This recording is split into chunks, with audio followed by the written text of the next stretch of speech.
దేవుని పరిశుద్ధ నామమునకు వందనములు. మన రక్షకుడు ప్రభు అయిన యేసుక్రీస్తు వారి పేరట మీకు శుభములు వందనములు తెలియజేసుకుంటున్నాను. ప్రియులారా, దేవుని పిల్లలైనటువంటి మీరందరూ ఈరోజు వినబోతున్న ఈ యొక్క అంశమును చాలా జాగ్రత్తగా వినాలని మీకు ప్రేమపూర్వకంగా మనవి చేస్తున్నాను. ప్రియులారా, ఈ మధ్యకాలంలో యూట్యూబ్ ఛానల్స్లో మరి కొంతమంది ప్రసంగాలు చేస్తున్నట్టుగా మనకు కనబడుతూ ఉంది. ఏమిటి అంటే, యేసుక్రీస్తు ప్రభువారు సిలువలో కార్చిన రక్తము, ఆ రక్తము కన్య మరియమ్మదా లేక దేవుని రక్తమా అని ఈ అంశం మీద రకరకాలుగా మెసేజెస్, వార్తలు, ప్రసంగాలు ఇవన్నీ కూడా చేస్తున్నారు. యేసుక్రీస్తు ప్రభువారి యొక్క రక్తము దేవునిదని కొందరు, కన్య మరియమ్మదని కొందరు, అద్భుతమైన రక్తం యేసుక్రీస్తుది, అది ఆయన సంపాదించుకున్న విశేషమైన అద్భుతమైన రక్తమని, అలాంటి రక్తము భూమి మీద ఏ మనుషునికి లేదు అని, ఒక ప్రత్యేకమైన రక్తము చేత పాప పరిహారార్థముగా సిలువలో సర్వమానవాళి కొరకు కార్చిన శ్రేష్టమైన రక్తమని చెప్తున్నటువంటి వాళ్ళు కూడా ఉన్నారు ప్రియులారా. అందువల్ల మీరు ఈ వాక్యాన్ని చాలా జాగ్రత్తగా వినాలి. లేఖనానుసారంగా అంటే వాక్యానుసారముగా వినాలి. మనం ఏది కూడా మనకొచ్చే ఆలోచనలతో వాక్యాన్ని వినకూడదు, చెప్పకూడదు. అది సొంత మాటలు అవుతాయి. ఇవి దేవుని మాటలతోనే మనం మాట్లాడుకోవాలి. ఈ అంశాన్ని మీరు చాలా జాగ్రత్తగా వినండి దయచేసి.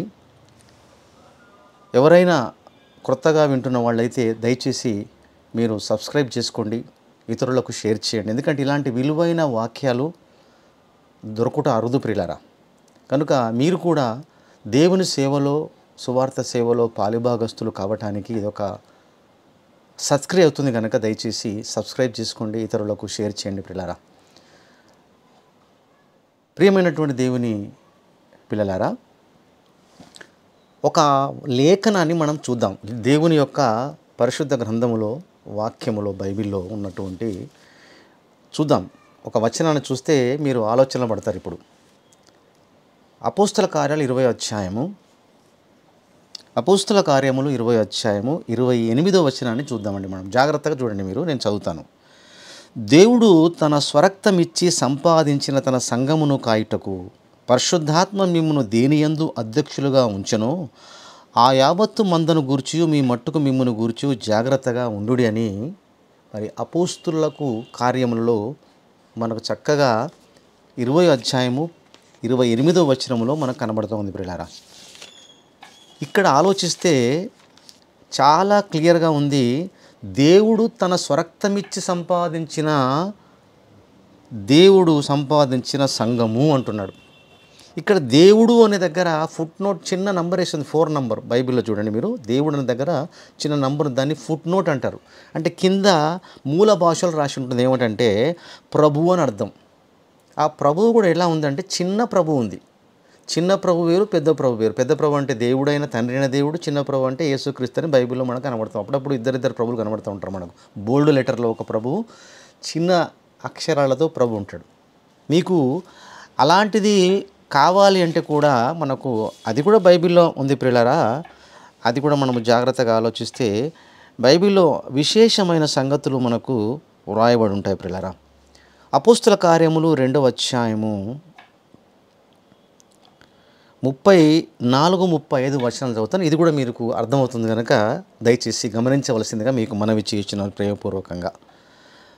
2వ అధ్యాయము అపోస్తుల కార్యములు 34-30 చదువుతామండి. 34-35 వచనాలు. దావీదు పరలోకమునకు ఎక్కిపోలేదు, అయితే అతడు ఇట్లనెను, నేను నా శత్రువులని క్రింద పాదపీఠముగా ఉంచు వరకు నీవు నా కుడిపార్శ్వమున కూర్చుండుమని ప్రభువు పెద్దచ్చు, బోల్డ్ లెటర్, నా ప్రభు చిన్న అచ్చు ప్రభు చెప్పెను. నేను నీ శత్రువులను నీ పాదముల క్రింద పాదపీఠముగా ఉంచు వరకు నీవు నా కుడిపార్శ్వమున కూర్చుండుమని ప్రభువు నా ప్రభువుతో చెప్పినది వాక్యం. దీంట్లో రెండు ప్రభువులు ఉన్నటువంటి ఒక ప్రభువు పెద్ద అచ్చు కనబడుతుంది, ఇంకొక అచ్చు చిన్నగా కనబడుతుంది. ఇది మనకు ఆలోచిస్తే ప్రభువు పెద్ద అచ్చు వచ్చి దేవుడు, తండ్రిన దేవుడు, తర్వాత ప్రభువు యేసుక్రీస్తు ప్రభు వారుగా ఇక్కడ మనం అర్థం చేసుకోవచ్చు పిల్లలు. చాలా క్లియర్గా ఉంది ఇక్కడ. అలాగా మనం ఇక్కడ చూస్తుంటే దేవుడు అనే దగ్గర 4వ నంబర్ వేసి కింద చిన్నచ్చు ఉందంటే ఖచ్చితంగా ఇక్కడ ఈ దేవుడు అని చెప్తున్నది యేసు ప్రభు గురించి అని మనకి ఇక్కడ అర్థమైపోతుంది. కనుక ఈ రెఫరెన్స్ను చూసి చాలామంది ఏమంటున్నారంటే దేవుడైన యేసుక్రీస్తు ప్రభువారు తన స్వరక్తము అంటే సొంత రక్తము, దేవుని రక్తం ఇచ్చి సంఘమును కొనుక్కున్నాడు కదా. మరి చూడ్డానికి కరెక్ట్గా ఉంది కదండి, వాళ్ళు చెప్పేది కూడా కరెక్ట్ కదా అనే ఒక అర్థవంతమైనటువంటి నిర్ణయానికి మనం రావడానికి అవకాశం ఉంది చూస్తుంటే. అలాగే యేసుక్రీస్తు ప్రభువారు ఏం చెప్పాడు అని మనం గమనిస్తే దేవుని గురించి ఒక మాట చెప్పాడు. దాంట్లో ఎంత చక్కగా చెప్పాడంటే ప్రియులారా, యేసు ప్రభువారు యోహాను సువార్త 4వ అధ్యాయము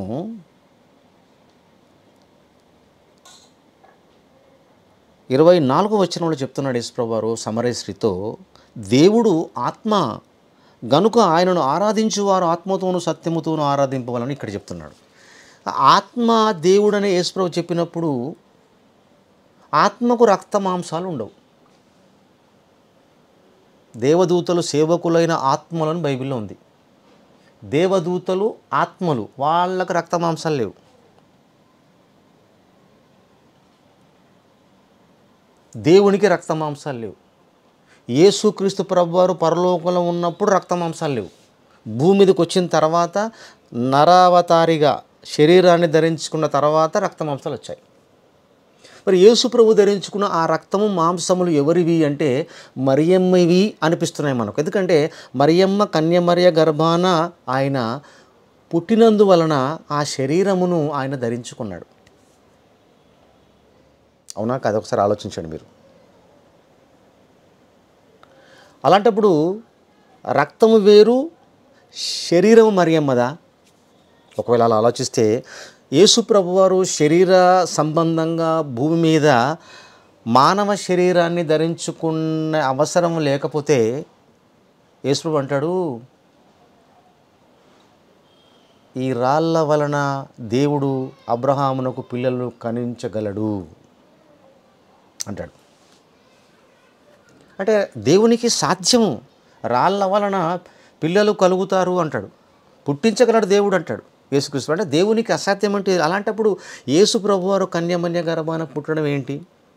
ఆయనకు రక్త మాంసాల అవసరం ఏంది? అసలు దేవుడు అనే ఆయననే సంఘమును కొన్నాడా? ఆ దేవుడే యేసుక్రీస్తా? ఇదంతా కన్ఫ్యూజ్ అయిపోయి రకరకాల బోధలు ప్రారంభించబడుతున్నాయి ప్రియులారా యూట్యూబ్ ఛానల్స్లో. చాలా మనం వింటుంటే ఇంకా తదితర ప్రాంతాల్లో కూడా నాకు చెప్పారు, ఇలాంటి వాక్యాలు చెప్తున్నారు. మరి ఏది సరి అయినది మనం ఆలోచించాలి వాక్యానుసారంగా ప్రియులారా. ప్రత్యేకంగా చూస్తే కొరింథీ సంఘానికి రాస్తూ పౌలు ఒక మాట చెప్పాడు, అది ఒకసారి చూద్దాం మనం. కొరింథీయులకు రాసిన మొదటి పత్రిక, మీరు అందుకే చెప్పాను, మీరు జాగ్రత్తగా చూడాలి బైబిల్ను, జాగ్రత్తగా ఈ మెసేజ్ని వినాలి ప్రియ దేవుని పిల్లలారా. 15వ అధ్యాయము, మొదటి కొరింథీయులకు రాసిన పత్రిక 15వ అధ్యాయము 50వ వచనాన్ని చూద్దాం. సహోదరులారా, డియర్ బ్రదర్స్ అండ్ సిస్టర్ చెప్తున్నాడు, నేను చెప్పున్నది ఏమనగా రక్త మాంసములు దేవుని రాజ్యమును స్వతంత్రించుకొన నేరవు, అంటే ఇంపాసిబుల్ అన్నాడు. నేరవు అంటే రక్తముతో మాంసముతో పరలోకానికి నువ్వు వెళ్ళవు అని చెప్తున్నాడు. అని చెప్పి అక్షయతను స్వతంత్రించుకున్నదు అని చెప్పి ఏం చెప్తున్నాడు చూడండి, మీరు జాగ్రత్త వినండి. ఇదిగో మీకు ఒక మర్మమును తెలుపుచున్నాను, మనం అందరము నిద్రించుము కానీ నిమిషములో ఒక రెప్పపాటున కడబూర మ్రోగగానే మనమందరము మార్పు పొందుదాము. బూర మ్రోగునప్పుడు మృతులు అక్షయులుగా లేపబడుదురు, మనము మార్పు పొందుదు. మార్పు ఈ శరీరం మార్పు చెందుతుంది. బ్లడ్ ఏదైతే ఉందో ఈ రక్తము మాంసము మార్పు చెందుతుంది. యేసుప్రభు రెండో రాకడలో క్షయమైన ఈ శరీరము అక్షయతను ధరించుకొనవలసి ఉన్నది, మర్త్యమైన ఈ శరీరము అమర్త్యతను ధరించుకొనవలసి ఉన్నది. ఈ క్షయమైనది అక్షయతను ధరించుకున్నప్పుడు ఆ మర్త్యమైనది అమర్త్యతను ధరించుకున్నప్పుడు జరుగుతుంది ఏమిటంటే ఈ యొక్క శరీరం అనేది అలాగే పరలోకానికి వెళ్ళదు యేసుక్రీస్తుతో పాటు రెండో రాకడలో. కడబూరం రోగినప్పుడు ఈ శరీరము మార్పు చెందుతుంది. రక్తము మాంసం ఉండకుండా ఈ శరీరము మహిమ శరీరంగా మారుతుంది, యేసుక్రీస్తు శరీరం వలె. చనిపోక ముందున శరీరము మానవ దేహం వంటి శరీరము, చనిపోయి తిరిగి లేచిన తర్వాత మహిమ శరీరాన్ని ధరించుకున్నాడు గనుక ప్రియులారా, ఆయన మహిమ దేహంతోనే పరలోకానికి వెళ్ళాడు. అలాంటి దేహం వస్తుంది అని అంటే పరలోకానికి వెళ్ళటానికి రక్తమాంసాలు అవసరం లేదని చెప్పినప్పుడు పరలోకం నుండి రక్తమాంసాలతో యేసుప్రభు భూమి మీదకి వచ్చాడా? ఒక ప్రత్యేక రక్తం ఆయనకు ఉందా? ఒక స్పెషల్ బ్లడ్ ఆయనకు ఉందా? మరియమ్మ గాది కాకుండా. ఇది మనకు చాలా ఇంపార్టెంట్. ఒకవేళ అవునండి పరలోకం నుంచి స్పెషల్ బ్లడ్ తెచ్చుకుంటే ఏమిటండి నష్టం అంటే చాలా నష్టం అది. ఒకవేళ యేసు ప్రభువారు గనక ప్రత్యేకించబడి మరియమ్మ బ్లడ్ కాకుండా వేరే బ్లడ్ గనక ఆయన ధరించుకొని ఉంటే శరీరములో, బైబిల్ ప్రకారంగా అది సరి అయినది కాదు. అది మీరు వినాలి, మీరు జాగ్రత్తగా వినాలి ప్రియ దేవుని సంగమా. ఓకే, పరలోకంలో దేవుడు ఆత్మ, పరలోకంలో యేసుప్రభు ఉన్నప్పుడు ఆయన ఆత్మ, పరిశుద్ధాత్మ. చూడండి, పరిశుద్ధాత్ముడు ఆయన ఆత్మనే, దేవుడు ఆత్మనే. యేసుక్రీస్తును మనం ఎలా చూస్తున్నామంటే భూమి మీద మరియమ్మ గారి గర్భాన ఉద్భవించినందువల్ల, శరీరాన్ని ధరించుకున్నందువల్ల ఆయన మానవుడిగా చూస్తున్నాం. అలాగే బైబిల్లో కూడా చెప్తా ఉంది క్లియర్గా. యేసుప్రభు కూడా చెప్పాడు కదండి, మనుష్య కుమారుడు అని చెప్పుకున్నాడు ఆయన తన గురించి. మనుష్య కుమారుడు రాయబడిన ప్రకారం పోవుచున్నాడు అని అంటాడు. ఇదిగో ఈ మనుష్యుడు అని బైబిల్లో ఉంది. పెద్ద బుగుడు లెటర్తో కనబడతాం మనుష్య కుమారుడు అని, మనుష్యుడని. దేవునికి నరులకును మధ్యవర్తి యేసుక్రీస్తు గురించి చెప్పాడు. ఈయనే నరుడు అని చెప్పబడింది క్లియర్గా అక్కడ కూడా. అర్థమైందండి? క్రీస్తు యేసు అని నరుడు ఎందుకట్లా చెప్పబడింది? దేవుడిగా ఉన్నప్పుడు, దేవుని కుమారుడుగా ఉన్నప్పుడు, అలాంటిదప్పుడు నరులకును మరి దేవునికి మధ్యవర్తిగా ప్రకటిస్తున్నప్పుడు, అలాంటి మాటలు చెప్తున్నప్పుడు ఈయన యేసుక్రీస్తు నరుడు అనే మాట ఎందుకు రాయబడిందో మీరు ఎప్పుడైనా ఆలోచించారా పిల్లారా? ఆలోచించాలి. ఏదైనా కూడా మనం ఏదో ఊరికే నోటికి వచ్చినట్టు మనం బైబిల్ను ఆలోచించడానికి వీల్లేదు, నోటికి వచ్చినట్టు బైబిల్ చెప్పడానికి వీల్లేదు పిల్లరా. ఎప్పుడైతే యేసును దేవుని కుమారుడిగా చెప్తున్నప్పుడు ఆయన మనుష్య కుమారుడు అని చూడండి సందర్భాలు చెప్పుకున్నాడు. లేఖనం కూడా చెప్తుంది ఏమిటంటే క్రీస్తు యేసు అని నరుడు అని బైబిల్లో చాలా క్లియర్గా కూడా చెప్తా ఉంది. బైబిల్లో మనకు తెలుసు. మధ్యవర్తి యేసుక్రీస్తు నరుడు అని చెప్పినప్పుడు ప్రియ దేవుని సంగమా ఆలోచించాలి మనం. ఎందుకు బైబిల్ అలా చెప్తా ఉంది? దేవుని గురించి, దేవుని వాక్యం గురించి, యేసుక్రీస్తు గురించి వ్రాయబడినవి మనం జాగ్రత్తగా పరిశీలన చేయాలి. మనకు ఏదో నోటికి వచ్చినట్టు మనం చెప్పుకుంటే దానికి విలువ ఉండదు వాక్యానికి ప్రియులారా. మన ఆలోచనతో చెప్తే ఎట్టి పరిస్థితుల్లో కూడా మనము దానిని గ్రహించడానికి కష్టమవుతుంది ప్రియులారా. తిమోతికి రాసిన మొదటి పత్రిక 2వ అధ్యాయము 5వ వచనం చూడండి. దేవుడు ఒక్కడే, దేవునికి నరులకును మధ్యవర్తి ఒక్కడే, ఆయన క్రీస్తు యేసును దేవుని కుమారుడు అని చెప్పలేదు, రాయబడలేదు. నరుడు అని చూడండి, యేసును నరుడు అని బైబిల్ చెప్తుందండి. నేనుగా చెప్పేది. మనుష్య కుమారుడు అని యేసుప్రభు చెప్పుకుంటున్నాడు. ఇదిగో ఈ మనుష్యుడు అని బైబిల్ చెప్తా ఉంది ప్రియులారా. కనుక ఈ మాటలు ఎందుకున్నాయి? మనుష్యుడిగా, నరుడిగా ఎందుకున్నాయంటే ఖచ్చితంగా యేసుక్రీస్తు ప్రభువారు ధరించుకున్నది మానవ దేహం, మన వంటి దేహం అని మీరు గుర్తుపెట్టుకోవాలి. అకార్డింగ్ టు ద బైబిల్ ప్రకారంగా ప్రియులారా, మన సొంత మాటలు కాదు. కనుక యేసు ప్రభువారు ఎందుకు కన్య మరియమ్మ యొక్క రక్తాన్ని, శరీరాన్ని, మాంసమును ధరించుకున్నాడా? ఖచ్చితంగా ఆలోచించాలి మనం. లేక ఒక స్పెషల్ బ్లడ్ ఆయనకున్నది, ఒక సూపర్ న్యాచురల్ పవర్స్ ఉన్నటువంటి శరీరమా? దేవుని పిల్లలారా, హెబ్రీ పత్రిక 9వ అధ్యాయం చూద్దాం. హెబ్రీ పత్రిక 9వ అధ్యాయము 18 నుంచి 22 వచనాలను మనము చూడాలి. 9వ అధ్యాయము 18 నుండి 22. ఇందుచేత మొదటి నిబంధన కూడా రక్తము లేకుండా ప్రతిష్ఠింపబడలేదు. మొదటి నిబంధన అంటే ఓల్డ్ టెస్టమెంట్లో రక్తము. ఆ ఏమి రక్తము? కొడెళ్ళది, మేకలది, గొర్రెలది, ఇవన్నీ కూడా మనం చూస్తుంటాం. ధర్మశాస్త్ర ప్రకారముగా మోషే ప్రతి ఆజ్ఞను ప్రజలతో చెప్పిన తర్వాత ఆయన నీళ్లతోనూ రక్తము గల గొర్రెబొచ్చుతోనూ హిస్సోపుతోనూ కోడల యొక్కయు మేకల యొక్కయు రక్తము తీసుకొని దేవుడు మీ కొరకు విధించిన నిబంధన రక్తం మీదని చెప్పుచు గ్రంథం మీదను ప్రజలందరి మీదను ప్రోక్షించెను. అదే విధముగా గుడారం మీదను సేవా పాత్రలంటి మీదను ఆ రక్తమును ప్రోక్షించెను. మరియు ధర్మశాస్త్ర ప్రకారము సమస్త వస్తువులను రక్తము చేత శుద్ధి చేయబడననియు రక్తము చిందింపకుండా పాపక్షమాపణ కలదనియు సామాన్యముగా చెప్పవచ్చును. అంటే రక్త ప్రోక్షణ చేత పాపక్షమాపణ ఉంది అని చెప్పినప్పుడు అదే కంటిన్యూ చేయొచ్చు కదండి. మళ్ళీ యేసు వచ్చి బలి కావటం ఏంటి అనేది ప్రశ్న రావచ్చు మనకు. అదే కంటిన్యూ చేయొచ్చు ఇప్పటికి కూడా. కానీ యేసు వచ్చి అన్ని శ్రమలు పడి అంత హింసలు పడి సిలువలో బలియాగం అవటం ఎంతవరకు కరెక్ట్ అని ఆలోచిస్తే ప్రియులారా చాలా అవసరం యేసు భూమి మీదకి రావడం ప్రియులారా. పైగా ఆయన గురించి లేఖనంలో ఒక మాట ఉంది, దాన్ని మనం చూడాలి ఇప్పుడు. ఎందుకంటే దేవుడు తన స్వరక్తం ఇచ్చి సంపాదించిన దేవుని సంఘం ఉంది కదండి. దాని గురించి మనం అపోస్తల కార్యం 20-28 చదివాం కదా, దాని గురించి మనం చూద్దాం. అపోస్తల హెబ్రీ పత్రిక 8వ అధ్యాయము 26వ వచనములో పవిత్రుడును నిర్దోషియు నిష్కల్మషుడును పాపులలో చేరక ప్రత్యేకముగా ఉన్నవాడును ఆకాశ మండలము కంటే మిక్కిలి హెచ్చైన వాడునైన ఇట్టి ప్రధాన యాజకుడు మనకు సరిపోయినవాడు.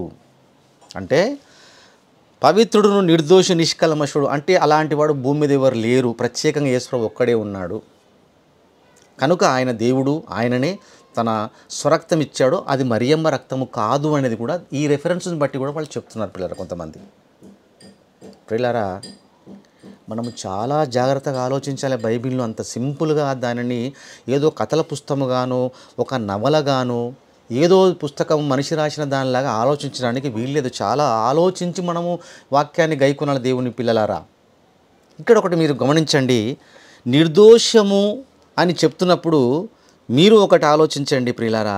లేవియకాండం 42:32లో, లేవియకాండం 4:32లో, లేవియకాండం 4:3లో, లేవియకాండం 4:23లో, లేవియకాండం 4:28లో, లేవియకాండము 5:18లో చూస్తూ ఉంటే ప్రియులారా అక్కడ నిర్దోషమైన మేకల గురించి, నిర్దోషమైన గొర్రెల గురించి, నిర్దోషమైన తోడెల గురించి, నిర్దోషమైనటువంటి ఆడు మేక పిల్లల గురించి చాలా క్లియర్గా రాసింది. అంటే ఆ మేకలు భూసంబంధమైనవి, జంతువులవి, వాటిని కూడా దేవుడు నిర్దోషమైనవి అని చెప్తున్నాడు బైబిల్లో. అంటే భూ సంబంధమైన గొర్రె పిల్లను కూడా నిర్దోషమైనవి చెప్తున్నాడు. ఎందుకండి మీరు పేతురు పత్రిక చూడండి, కంపేర్ చేస్తున్నాడు గొర్రె పిల్లకు యేసుక్రీస్తును చూడండి. పేతురు 1 పేతురు 1వ అధ్యాయము 19వ వచనం, అమూల్యమైన రక్తము చేత అనగా నిర్దోషమును నిష్కలంకమునగు గొర్రెపిల్ల వంటి క్రీస్తు రక్తము.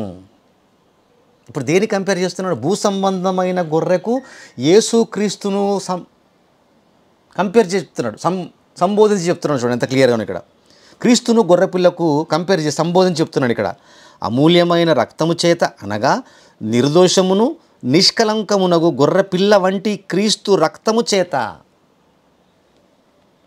విమోచింపబడితేరని మీరు ఎరుగుదురు కదా. ప్రియులారా గొర్రెపిల్ల వంటి రక్తము, గొర్రెపిల్ల వంటి రక్తము యేసుక్రీస్తుది. అంటే మీరు ఆలోచించాలి ప్రియులారా వాక్యమును. గొర్రెపిల్ల ఎలాంటిదైతే ఒక పవిత్రమైనది, నిర్దోషమైన, నిష్కలంకమైనదని దేవుడు దాని గురించి సర్టిఫై చేసినప్పుడు యేసుక్రీస్తు ప్రభువారు కూడా ఈ భూమి మీద మానవ శరీరము కలిగినటువంటి ఆ శరీరాన్ని ధరించుకొని పాపము చేసే అవకాశం ఉన్న శరీరం అది, శోధించబడటానికి ఆస్కారం ఉన్న శరీరం అది. కానీ అలాంటి శరీరాన్ని ధరించుకొని బలహీనతలోకి వెళ్ళకుండా శోధింపబడి కూడా శోధనను జయించి పాపము చేయడానికి అవకాశం ఉండి కూడా పాపము చేయకుండా పవిత్రంగా బ్రతికి తన శరీరమును భద్రముగా కాపాడుకున్న మహా గొప్పవాడు యేసుక్రీస్తు ప్రభు. అలాంటి వారు భూమి మీద ఎవరు లేరు. ఎందుకంటే యేసు ప్రభువారు శిలువ మరణం చెంది, సువార్తలు బోధించి శిలువ మరణం చెంది సమాధి చేయబడి 3వ రోజు తిరిగి లేచి తన బోధనల చేత అందరికీ కనబడి చెప్పి ప్రకటించి పరలోకానికి వెళ్ళిపోయిన తర్వాత రాయబడింది హెబ్రీ పత్రిక. అది మీరు గుర్తుపెట్టుకోవాలి పాయింట్ను. మీకు అర్థమైందండి? పరలోకానికి వెళ్ళిపోయిన తర్వాత హెబ్రీ పత్రిక రాయబడింది కనుక అప్పుడు సర్టిఫై చేస్తున్నాడు. చూడండి దీన్ని, పవిత్రుడును నిర్దోషియు నిష్కల్మషుడును పాపుల చేరక ప్రత్యేకముగా ఉన్నవాడును ఆకాశ మండలము కంటే మిక్కిలి హెచ్చైన వాడైన ఇట్టి ప్రధాన యాజకుడు మనకు సరిపోయినవాడు. యేసుక్రీస్తుడు అలాగే ప్రార్థన చేశాడు యోహాను సువార్త 17వ అధ్యాయంలో. చేయుటకు నీవు నాకు ఇచ్చిన పని అంతటి నెరవేర్చాను దేవా భూమి మీద. చూడండి, నన్ను మహిమపరచమన్నాడు. చూడండి ప్రియులారా, యేసుక్రీస్తు ప్రభువారికి మహిమ లేదని కాదు, మహిమపరచమంటున్నాడు, కోరుతున్నాడు దేవుణ్ణి. భూమి మీద ఆయన చేస్తున్న పనులను బట్టి ఆయన పవిత్రుడిగా, నిర్దోషిగా, నిష్కల్మషుడుగా, పాపులలో చేరక ఒక గొప్పవాడిగా, ఆయన మనకు ప్రధాన యాజకుడిగా నియమించబడుతున్నటువంటి ఆ క్వాలిటీస్ అన్నీ కూడా ప్రభువులో కనబడాలి కనుక ప్రభు అలాగ తన శరీరాన్ని నలగగొట్టుకొని మన కోసము, దేవుని కోసము, ఆయన పని కోసము, దేవుని పని కోసము, ధర్మశాస్త్రం నెరవేర్చడం కొరకు పవిత్రంగా కాపాడుకున్నవాడు యేసుక్రీస్తు ప్రభువు తన శరీరాన్ని. చూడండి 4వ వచనంలో, 17వ అధ్యాయం 4వ వచనంలో యోహాను సువార్త, చేయుటకు నీవు నాకు ఇచ్చిన పని నేను సంపూర్ణముగా నెరవేర్చి భూమి మీద నిన్ను మహిమపరిచితిని తండ్రి. లోకము పుట్టక మునుపు నీ యొద్ద నాకు ఏ మహిమ ఉండెనో ఆ మహిమతో నన్ను ఇప్పుడు నీ యొద్ద మహిమపరచు. ఇప్పుడు మహిమపరిచాయా, నీ పని చేశానయ్యా నేను. పరలోకంలో నీ యొద్ద ఉన్నప్పుడు నన్ను మహిమపరిచావు కదా. లోకం పుట్టకముందు, మనుషులు పుట్టకముందు, జంతువులు పుట్టకముందు, సృష్టి పుట్టకముందు ఏ మహిమ నాకుండెనో ఆ మహిమతో నన్ను మహిమపరచు తండ్రి అని దేవుణ్ణి వేడుకుంటున్నాడండి యేసుక్రీస్తు ప్రభువారు. అంటే ఒక పవిత్రుడిగా, నిర్దోషిగా, నిష్కల్మషుడుగా, పాపలలో చేరకుండా పాపమనే లోకములో ఉన్న ప్రభువు పరిశుద్ధుడిగా ఉండి బలియాగం అయ్యాడు శిలువలో పవిత్రుడిగా ఉండి, కనుక సర్టిఫై చేస్తున్నాడు. ప్రియులారా, కనుక మన పాప శరీరము ఎలాగ ఉందో అలాగా యేసుక్రీస్తు ప్రభువారు మరి ఆ శరీరముతో ఈ లోకానికి మరి కన్యమరియ గర్భాన ఉద్భవించి ప్రియులారా ఆయన తన శరీరము ద్వారా ధర్మశాస్త్రమును నెరవేర్చిన గొప్ప ప్రభువు అనుకున్నాడు పిల్లరా. ఎందుకంటే ఈ లోకములో దేవుడు ఆయన శరీరాన్ని ఇచ్చినప్పుడు హెబ్రీ పత్రిక అంటాడు. చూడండి ఒక మాట, హెబ్రీ పత్రిక 10వ అధ్యాయము 5వ వచనంలో, కాబట్టి ఆయన లోకమందు ప్రవేశించినప్పుడు ఇలాగ పుట్టినప్పుడు చెప్తున్నాడు, బలియు అర్పణ నీవు కోరలేదు కానీ నాకు ఒక శరీరమును అమర్చితివి. ఒక శరీరాన్ని అమర్చితివి. అమర్చింది ఎవరు? దేవుడు అమర్చాడు యేసుక్రీస్తు అని చెప్తుంది ఇక్కడ లేఖనం. అమర్చితివి శరీరాన్ని అంటే ప్రత్యేకమైన శరీరం కాదు, అది ఒక ప్రత్యేకమైన శరీరం కాదు. అది మీరు గుర్తుపెట్టుకోవాలి. ప్రత్యేకమైన శరీరం అయితే నష్టమవుతుంది మళ్ళీ మనకు, అది గుర్తుపెట్టుకోవాలి మనకు. అది చెప్తాను మీకు ఇప్పుడు. రోమపత్రిక 8వ అధ్యాయము 3-4 వచనాలు చూద్దామండి. రోమ 8:3-4, శరీరము అనుసరింపక ఆత్మను అనుసరించి నడుచుకొను మనమందు ధర్మశాస్త్ర సంబంధమైన నీతి విధి నెరవేర్చబడవలనని పాప పరిహారం నిమిత్తము దేవుడు తన సొంత కుమారుని, అంటే యేసుప్రభు వారిని, దేవుడు తన సొంత కుమారుణ్ణి పాప శరీరాకారముతో పంపి, ఏ ఆకారం అంటది? పాప శరీర ఆకారము. కానీ పాప శరీర ఆకారముతో ఉన్న యేసు ప్రభువారు ఆ శరీరముతో పాపము చెయ్యక పవిత్రపరచుకున్నాడు. ఆ శరీరాన్ని పవిత్రంగా కాపాడుకున్నాడు పిల్లలు. అది నిర్దోషి నిష్కల్మషుడు పాపలలో చేరకంటే పాప శరీరాకారముతో ఉండి పాపము చేయడానికి అవకాశం ఉన్నా కూడా యేసు ప్రభువారు దాన్ని సహించి భరించి తన శరీరమును నలగొట్టుకొని పవిత్రుడిగా, పరిశుద్ధుడిగా, నిర్దోషిగా, నిష్కల్మషుడిగా, పాపలలో చేరకుండా పవిత్రుడిగా ఉన్నాడు పిల్లరా. పాప శరీరాకారంతో పంపి ఆయన శరీరమందు పాపమునకు శిక్ష విధించెను. అది అసలు పాయింట్. ముళ్ళును ముళ్ళుతో తీయాలి కనుక పాప శరీరాకారముతో ఉన్న మనలాంటి శరీరాన్ని ధరించుకొని సాతానుతో పోరాడి విజయం సంపాదించి ఆ శిలువలో పాపమునకు శిక్ష విధించి పాపము నుండి మనల్ని విడుదలకు ప్రసాదించాలి. అది దేవుని యొక్క ప్రణాళిక. పవిత్రమైన నిర్దోషమైన సపరేట్ రక్తం తెచ్చుకొని మనల్ని శుద్ధి చేస్తే ఏం గొప్పండి. మనలో ఒకని వంటి వాడిగా ఉండి హింసపడ్డాడు. సాతాను తీసుకెళ్ళిపోయాడు గోపురం మీదకి, కొండ మీద తీసుకెళ్ళిపోయాడు యేసుప్రభు వారిని. బలహీనమైన శరీరం కనుక సాతానుగాడు తీసుకెళ్ళిపోతుంటే వెళ్ళిపోయాడండి. కానీ వాని మాట వినలేదండి. అక్కడ అది గొప్ప విషయం. సాతాను చేత శోధింపబడ్డ శోధనలో పడలేదు యేసుప్రభు వారు. శోధనను జయించిన వాడు. నీకు అర్థమైందండి point.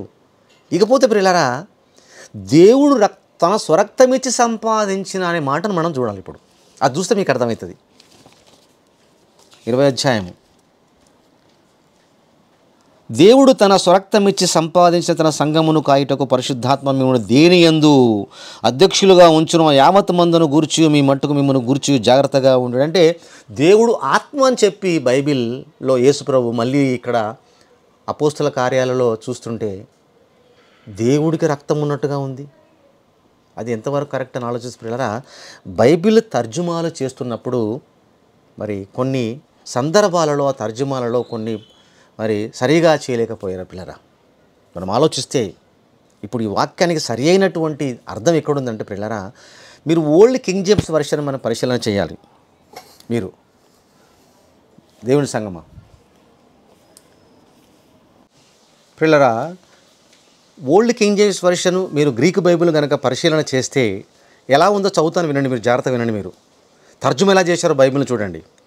Take heed there four unto your selves and to all the flock over the which the Holy Ghost hath made you overseers to feed the church of God which he hath purchased with his own blood.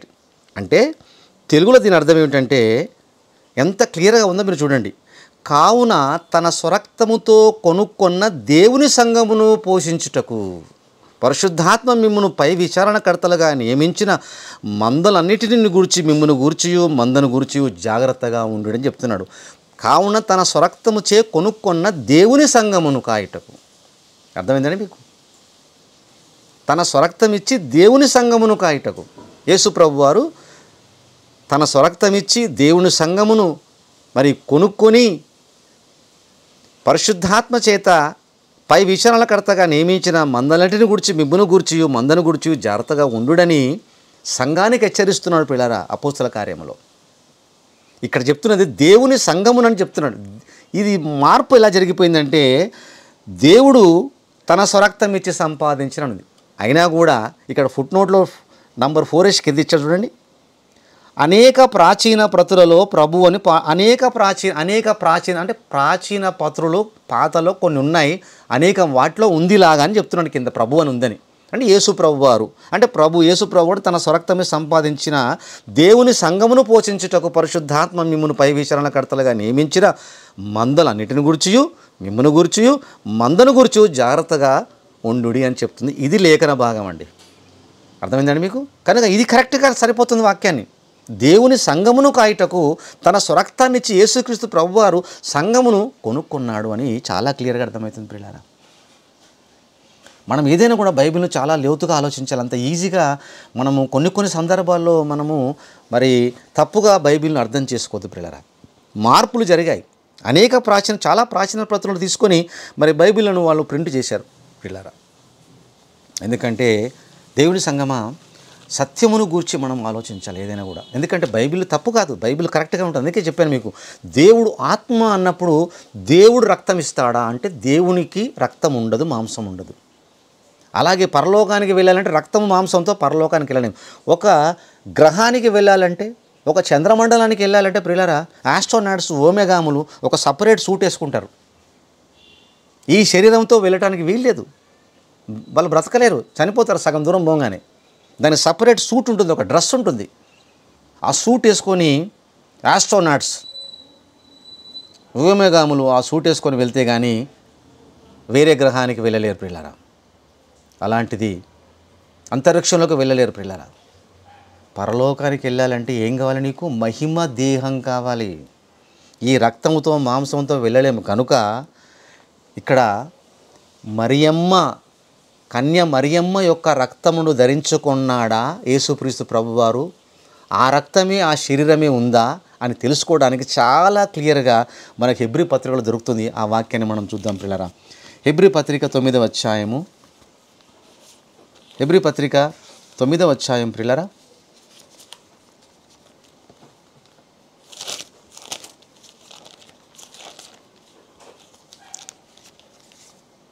16, 17 వచనాలను మనం చూద్దామండి.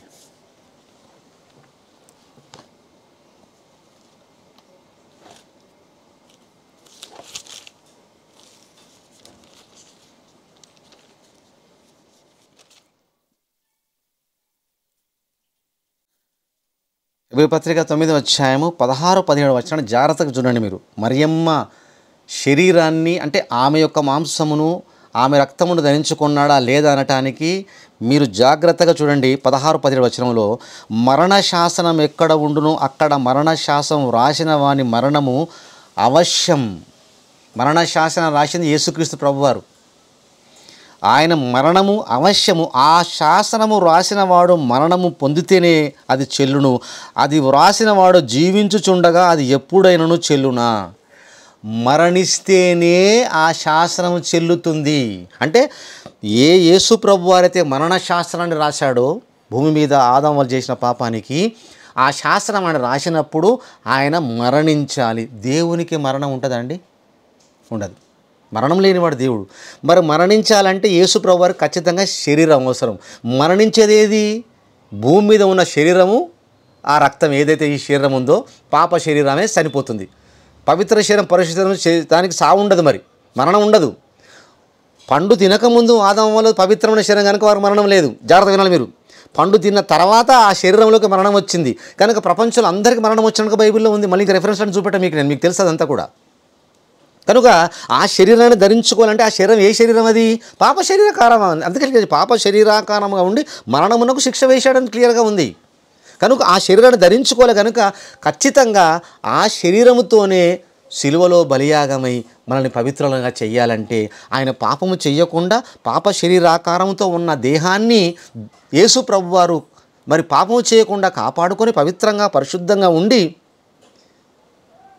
ఆ శరీరము చేత మరణమునకు శిక్ష విధించాలి. సాతానుకు శిక్ష విధించి వాటి నుంచి మనకు విడుదల ప్రసాదించాలి. కనుక మరణం పొందడానికి వచ్చాడు ఆయన. చూడండి ఇప్పుడు జాగ్రత్తగా వినండి. ఇప్పుడు చాలా చక్కగా ఉంటుంది. ఇప్పుడు అపోస్తల కార్యములు 2వ అధ్యాయము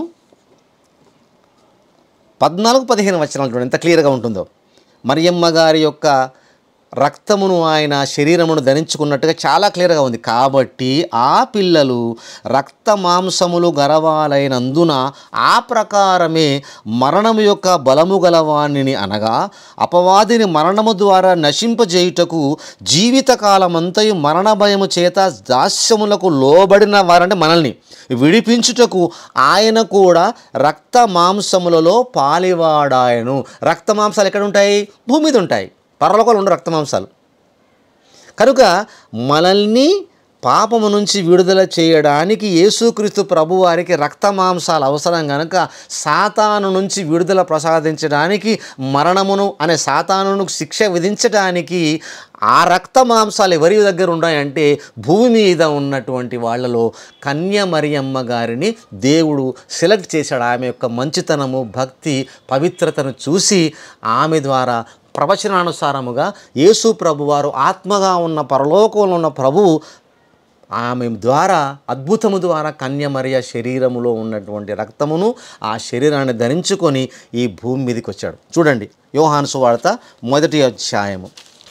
యోహాను సువార్త 1వ అధ్యాయము ఎంత బాగుంటుందో చూడండి. 14వ వచనము. ఆ వాక్యము శరీరధారి అయి కృపాసత్య సంపూర్ణుడిగా మన మధ్య నివసించెను. ఆ వాక్యం పరలోకంలో ఉన్న వాక్యమైన దేవుడు, తండ్రి యొద్ద ఉన్న యేసుక్రీస్తు ప్రభువారు ఆత్మగా ఉన్న ఆయన ఆ వాక్యము శరీరధారి అయి, శరీరధారి అంటే శరీరమును ధరించుకున్నాడు. అంటే శరీరం ఎక్కడ దొరుకుతుంది? భూమి మీద దొరుకుతుంది. రక్త మాంసాలు ఎక్కడ దొరుకుతాయి? భూమి మీద దొరుకుతాయి. కనుక ఆ రక్త మాంసాల చేత మనల్ని సాతాను చేత విడుదల ప్రసాదించాలంటే ఎలా వజ్రమును వజ్రముతో కోయాలి, ముళ్ళును ముళ్ళుతో తీరని ఎలాగైతే ఉందో సామెత, అలాగా ఆ శరీరముతోనే పాప శరీరాకారముతోనే పాపమునకు శిక్ష విధించడానికి క్లియర్గా రోమపత్రిక చదువుకున్నాం. రోమపత్రికలో మనం ఎంత క్లియర్గా ఉందండి. మరి పరిశుద్ధ రక్తం అంటే ఎక్కడి నుంచో పరలోకం నుంచి వచ్చే రక్తం వస్తే ఆ రక్తం మనకు చేస్తే గొప్పతనం ఏముంటుందండి యేసు ప్రభు వారిది? అవునయ్యా నువ్వు పరలోకం తెచ్చుకున్నావు కాబట్టి జరిగింది నీతోటి అని అనుకోరా? అంటే వేరే వాళ్ళు అన్నారా?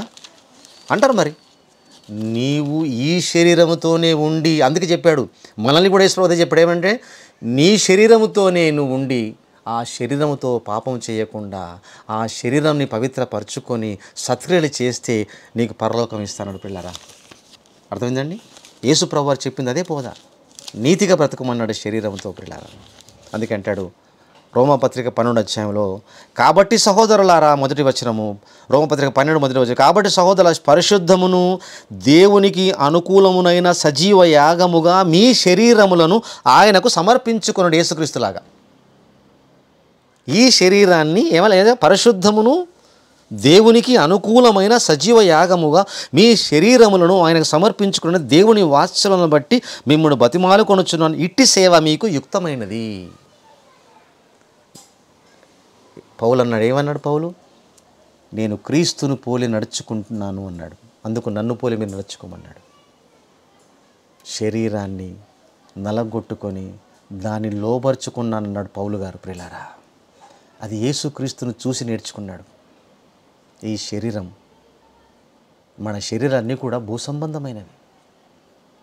ప్రియదేవుని సంగమా, కనుక యేసు ప్రభువారు మనలో మన శరీరాన్ని ధరించుకొని సాతానుపై విజయం సాధించాడు. పిల్లరా, భరించాడు, శోధనను సహించాడు,